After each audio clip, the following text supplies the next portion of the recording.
भेस बदलकर पिता पहुंचा। बेटे की शादी में काशीपुर गंगा के किनारे बसा एक छोटा सा गांव, जहां की मिट्टी में मेहनत और प्यार की खुशबू बसी थी।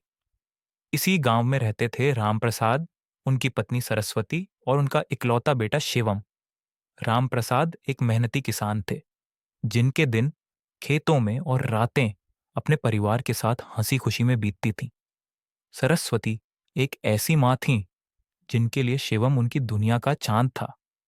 वह अपने बेटे के लिए हर छोटी बड़ी इच्छा पूरी करती थी, चाहे इसके लिए उन्हें अपने गहने बेचने पड़े। शिवम बचपन से ही तेज तर्रार था। उसकी आंखों में सपने थे जो गांव की संकरी गलियों से कहीं आगे तक जाते थे। वह कहता, बाबूजी, मैं शहर जाकर इंजीनियर बनूंगा।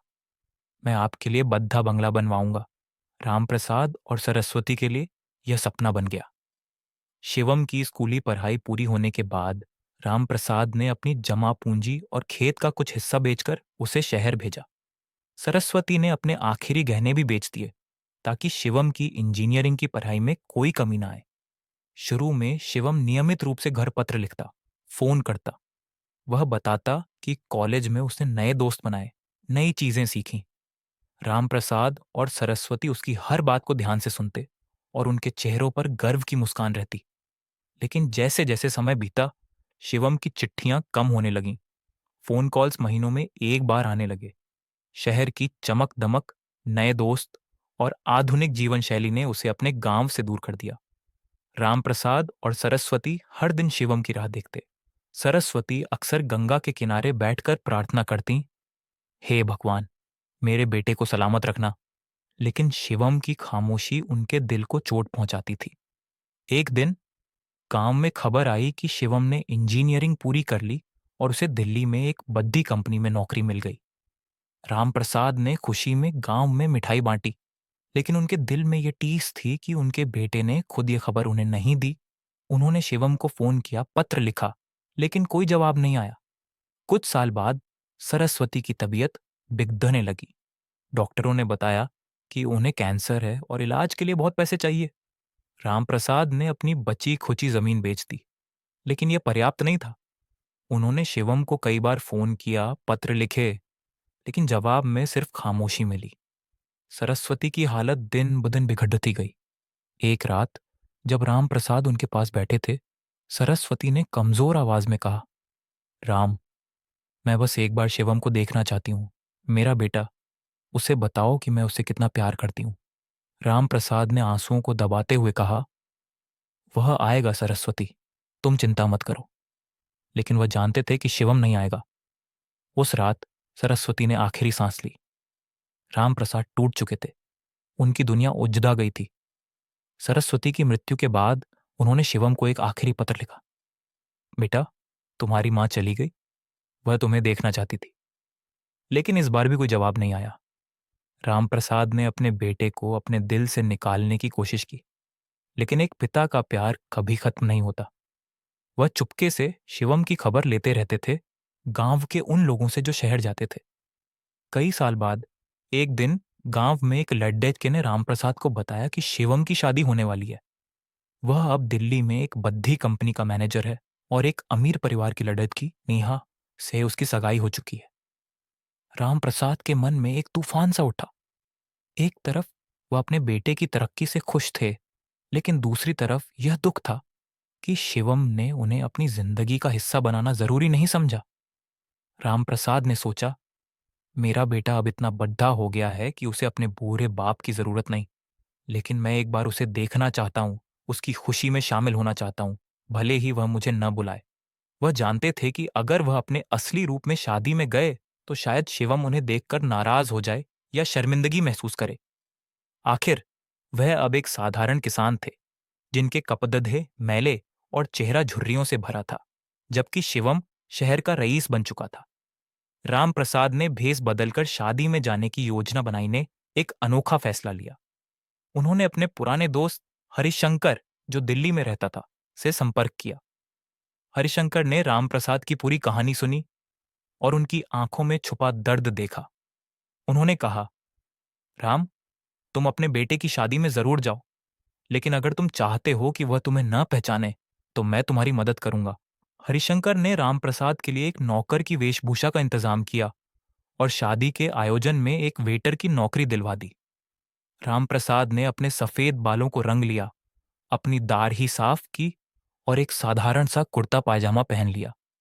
उन्होंने अपने चेहरे पर एक पुराना चश्मा और सिर पर टोपी लगाई ताकि कोई उन्हें पहचान न सके। हरिशंकर ने उन्हें देखकर कहा, राम, तुम अब बिल्कुल किसी और इंसान की तरह लग रहे हो। कोई नहीं जान पाएगा कि तुम शिवम के पिता हो। रामप्रसाद ने सिर्फ मुस्कुराकर जवाब दिया, लेकिन उनके दिल में एक तूफान चल रहा था। शादी का दिन आया।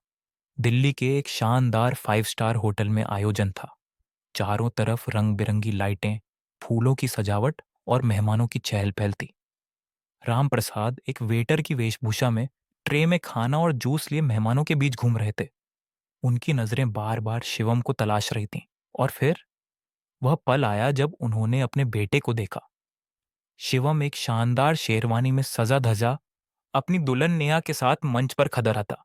उसकी मुस्कान में वही बचपन की मासूमियत थी जो रामप्रसाद को याद थी, लेकिन उसकी आंखों में अब एक ठंडक थी, जैसे वह अपने अतीत को पूरी तरह भूल चुका हो। रामप्रसाद एक कोने में खड़रीदे होकर अपने बेटे को देखते रहे। उनकी आंखें नम थीं, लेकिन उन्होंने अपने आंसुओं को रोक लिया। वह नहीं चाहते थे कि कोई उनकी सच्चाई जान ले। शादी की रस्में शुरू हुईं। रामप्रसाद ने देखा कि नेहा के माता-पिता बहुत रौबदार लोग थे। उनके रिश्तेदारों के कपदीहे और बातचीत से साफ था कि यह एक बद्धा और अमीर परिवार था। रामप्रसाद ने सोचा, शायद यही वह दुनिया है जहां मेरा बेटा फिट होना चाहता था। मेरे जैसे साधारण इंसान का वहां कोई स्थान नहीं। शादी के दौरान एक पल ऐसा आया जब शिवम रामप्रसाद के पास से गुजरा। रामप्रसाद रासाद ने ट्रे में से एक गिलास जूस उठाया और शिवम की ओर बढ़ाया। शिवम ने बिना उनकी ओर देखे गिलास लिया और थैंक यू कहकर आगे बढ़ा गया। रामप्रसाद के दिल में एक तेज चुभन सी उठी।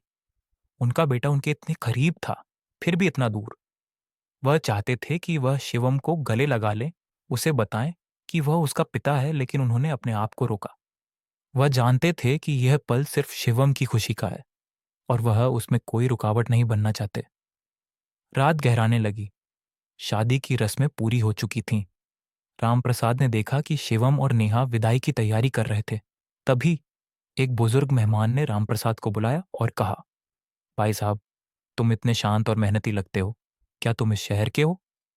रामप्रसाद ने मुस्कुराकर कहा, नहीं साहब, मैं तो एक गांव से हूं। बस अपने बेटे की खुशी देखने आया हूं। उस मेहमान ने हंसकर कहा, अच्छा, तुम्हारा बेटा भी यहीं है? कहाँ है वह? रामप्रसाद ने गहरी सांस ली और कहा, वह अपनी दुनिया में खुश है और मैं उसकी खुशी में शामिल होने आया हूं। उनकी आवाज में एक दर्द था जिसे शायद वह मेहमान समझ नहीं पाया। शादी के अंत में जब विदाई की रस्म हो रही थी, रामप्रसाद ने देखा कि नेहा की मां मंच पर कुछ ढूंढ रही थी। वह घबराई हुई थी। रामप्रसाद ने पास जाकर पूछा, माता जी, क्या हुआ? क्या मैं आपकी मदद कर सकता हूं? नेहा की मां ने कहा, मेरी सोने की चौथी कहीं गिर गई है। वह मेरी मां की आखिरी निशानी है। रामप्रसाद ने तुरंत ट्रे एक तरफ रखी और उस चूद्दी को ढूंढने में जुट गए। घंटों की मेहनत के बाद उन्हें वह चूद्दी मंच के एक कोने में पड्डी मिली। उन्होंने उसे साफ किया और नेहा की मां को लौटा दिया।